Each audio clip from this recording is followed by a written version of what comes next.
Miguel de la Madrid Hurtado nació el 12 de diciembre de 1934 en Colima, Colima. Hijo de Miguel de la Madrid Castro, abogado, y Alicia Hurtado, ama de casa. Cuando tenía 2 años de edad, su padre falleció, por lo que él junto a su madre se mudaron a la Ciudad de México en busca de una mejor vida. Gracias al esfuerzo de Alicia, Miguel pudo estudiar la primaria y la secundaria en la capital y en 1952 inició sus estudios profesionales en la UNAM, de donde se tituló como licenciado en Derecho con mención honorífica.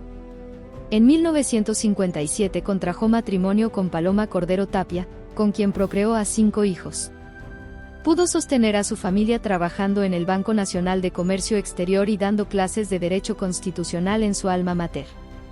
Años después fue contratado como consultor en el Banco de México, donde comenzó a mostrarse como un joven promesa para la política mexicana, y gracias a ello Banjico le otorgó una beca para estudiar la maestría de Administración Pública en la Universidad de Harvard.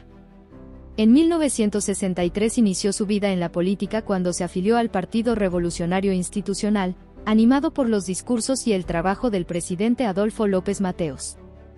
En 1965, al regresar de su maestría en los Estados Unidos, el presidente Gustavo Díaz Ordaz lo nombró subdirector general de crédito de la Secretaría de Hacienda y Crédito Público. En 1970, el presidente Luis Echeverría lo transfirió a la subdirección financiera de Pemex y 2 años después regresó a su puesto anterior, esta vez bajo las órdenes del secretario José López Portillo. En 1975 fue ascendido a subsecretario de Hacienda y se mantuvo en ese puesto hasta mayo de 1979, cuando el presidente López Portillo lo nombró titular de la Secretaría de Programación y Presupuesto. Al frente de esta dependencia impulsó el Plan Global de Desarrollo, el cual tenía la meta de un crecimiento del 8% anual al PIB hasta final del sexenio, cosa que no se pudo lograr por la caída de los precios del petróleo a nivel mundial y la severa crisis económica que atravesó México a consecuencia de ello. El 30 de septiembre de 1981 dejó su cargo en el gabinete, pues fue elegido por el presidente para ser el candidato a la presidencia de la República para las elecciones a celebrarse el año siguiente. El 4 de julio de 1982 fue electo presidente abanderando la coalición del Partido Revolucionario Institucional, el Partido Popular Socialista y el Partido Auténtico de la Revolución Mexicana, y obteniendo el 70% de los votos, venciendo a Pablo Emilio Madero, candidato del Partido Acción Nacional, quien obtuvo el 15%, Arnoldo Martínez Verdugo, del Partido Socialista Unificado de México, que tuvo el 3% de las preferencias, Ignacio González Goyaz del Partido Demócrata Mexicano, que solo tuvo el 1.8% de votos, Rosario Ibarra de Piedra, primer mujer candidata a la presidencia, que solo obtuvo el 1.7% de preferencias para el Partido Revolucionario de los Trabajadores, y los candidatos del Partido Socialista de los Trabajadores, Cándido Díaz y Manuel Moreno Sánchez del Partido Socialdemócrata, quienes obtuvieron el 1.45 y 0.21% respectivamente. Miguel de la Madrid tomó posesión de la presidencia de la República el 1 de diciembre de 1982 en las nuevas instalaciones de la Cámara de Diputados en San Lázaro. Que la nación me lo demande. En su discurso inaugural mencionó que el país pasaba por una situación de emergencia y que era hora de definiciones y responsabilidades, por lo que había que actuar con decisión y firmeza. Y esto era cierto, pues los 2 sexenios anteriores fueron irresponsables a la hora de ejercer el gasto público, además de que la nacionalización de la banca decretada por López Portillo 3 meses antes trajo al país más deuda de la ya adquirida.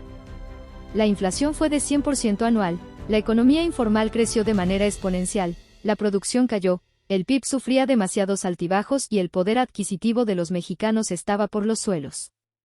Para contrarrestar la situación, inició un nuevo sistema para el país conocido como el neoliberalismo. Se inició con apertura económica, la desregularización y descentralización.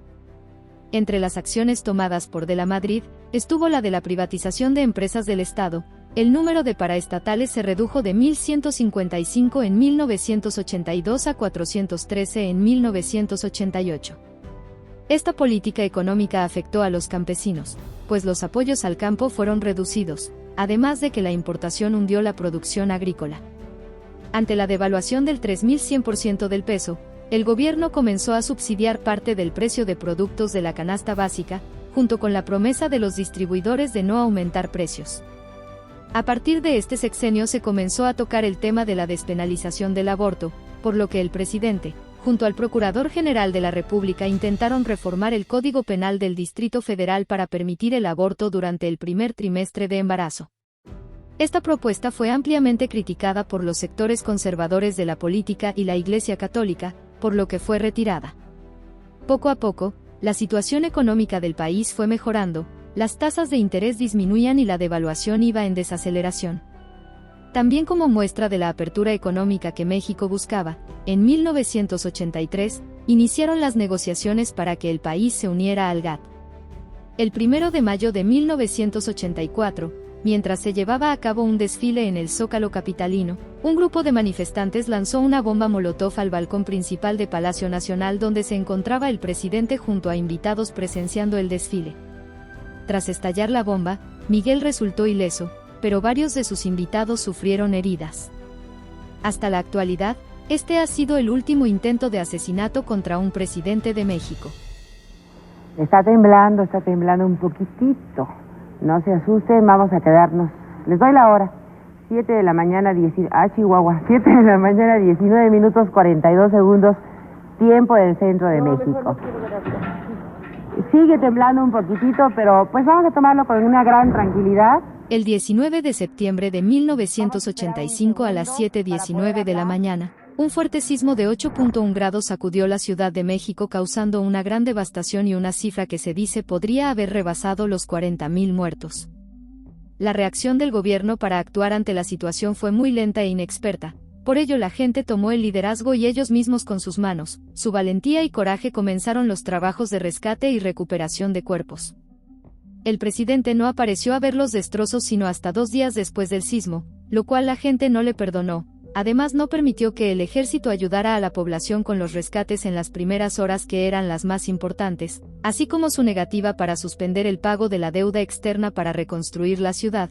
Todo esto hizo fuertes críticas a su manejo de la crisis. A pesar de ello, la Ciudad de México salió adelante gracias a sus ciudadanos y al apoyo de las personas en los estados.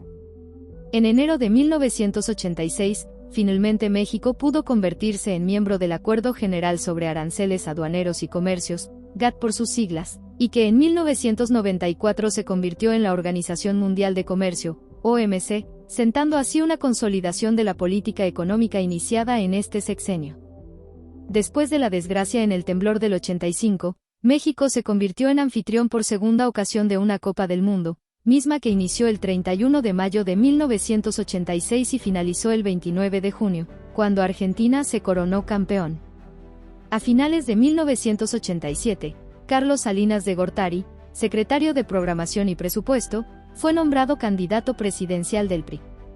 Y al año siguiente, en 1988, tras uno de los mayores escándalos electorales del país, Salinas ganó las elecciones. De la Madrid entregó la presidencia de México a Carlos Salinas de Gortari el 1 de diciembre de 1988 en la Cámara de Diputados, en medio del descontento de muchas personas, pues se mantuvo entonces el discurso de fraude electoral, y que en realidad el ganador de las elecciones había sido Cuauhtémoc Cárdenas. En 1990, Miguel de la Madrid fue nombrado director del Fondo de Cultura Económica. Durante ese periodo inauguró las nuevas instalaciones de la dependencia, modernizó las áreas productivas y administrativas, incorporó lo más avanzado en temas de impresión y mantuvo un sentido de apertura en las publicaciones. Se mantuvo al frente de la dirección hasta diciembre del 2000 cuando Vicente Fox tomó posesión de la presidencia. Pocos años antes de su muerte, de la Madrid confesó al New York Times que las elecciones de 1988 fueron manipuladas para que el PRI las ganara y que 3 años después todas las boletas electorales fueron quemadas para eliminar todas las evidencias del fraude que puso al mando a Carlos Salinas. Murió en el Hospital Español de la Ciudad de México el 1 de abril de 2012 a las 7:30 de la mañana a causa de un enfisema pulmonar. Sus restos fueron homenajeados con honores de Estado en Palacio Nacional en una ceremonia encabezada por el presidente Felipe Calderón. Desde entonces descansa en la iglesia de Santo Tomás Moro en la alcaldía Álvaro Obregón de la capital. La renovación moral fue definida como la revigorización de todo lo que propicie y garantice el cumplimiento de nuestros deberes para con la nación. Ofrecí inducir con el ejemplo del gobierno, con el mío propio,